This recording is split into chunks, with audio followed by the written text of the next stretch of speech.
Get ready. August 2018. Begin. Mr. Chairman Sir, at the outset, I thank the honorable members for their kind references to me. So far as the budget proposals are concerned, the main criticism was not with reference to various items of expenditure, but that there was no need for the taxation proposals. One honorable member said that a finance minister could not be popular with taxation proposals. I am aware that fresh taxation will not be liked by the people.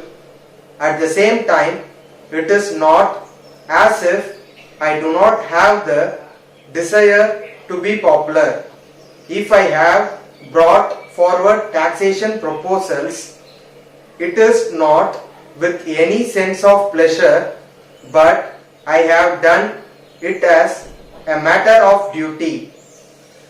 It would have been easy for me to carry on the year without any fresh taxation proposals. I have no doubt about it. But we have to take a decision with regard to the objective which this government should follow in course of time. If we have to implement the 5-year plan, it is necessary for us to increase the resources. It may be asked whether it is necessary to implement the plan.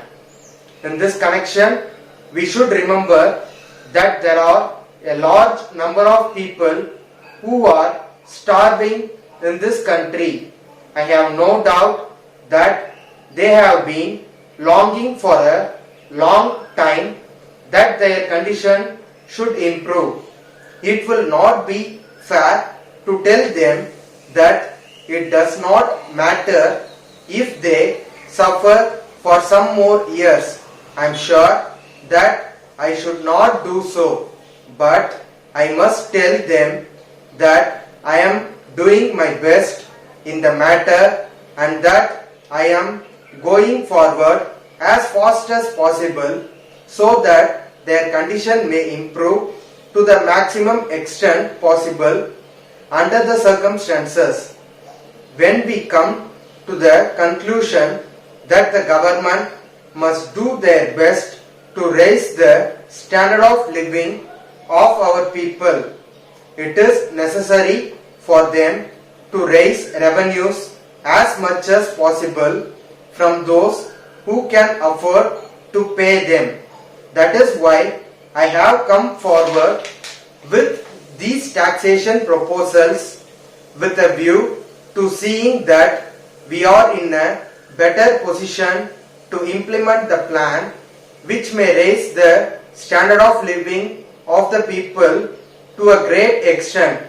So far as the taxation proposals are concerned, it was pointed out by some honorable members that though resources were necessary to implement the schemes, we should find ways and means to reduce expenditure.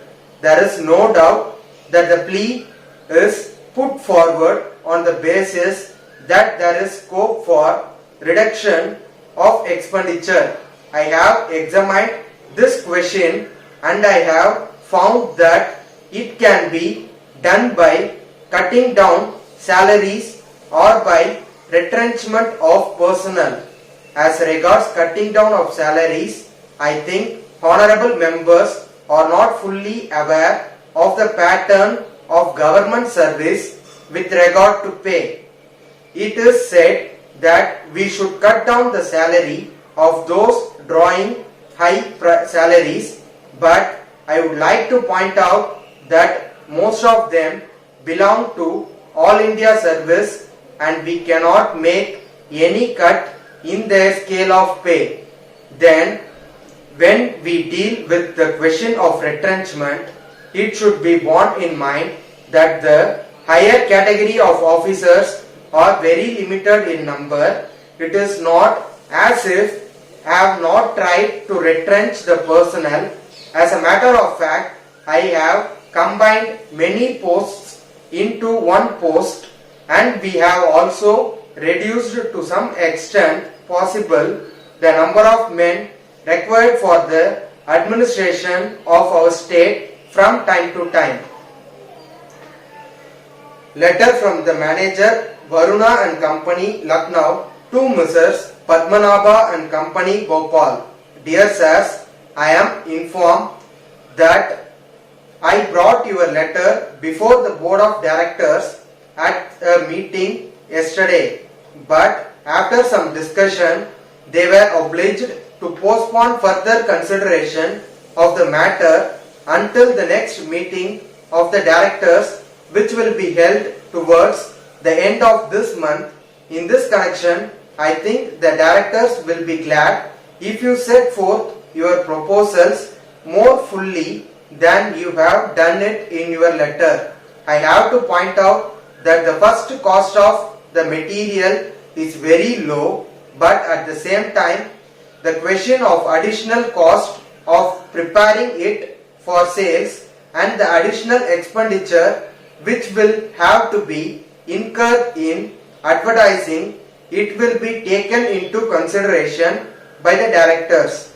In the circumstances, if you give your estimate of the total expenditure that will have to be incurred for this purpose, it will certainly help them in coming to a decision. If you make an appointment for some day next week, I shall be glad to see you, and it is possible that I may be able to give you some more further particulars in regard to the matter. In the meantime, I have great pleasure in enclosing a copy of the director's report published last month. I hope to hear from you at an early date. Yours faithfully.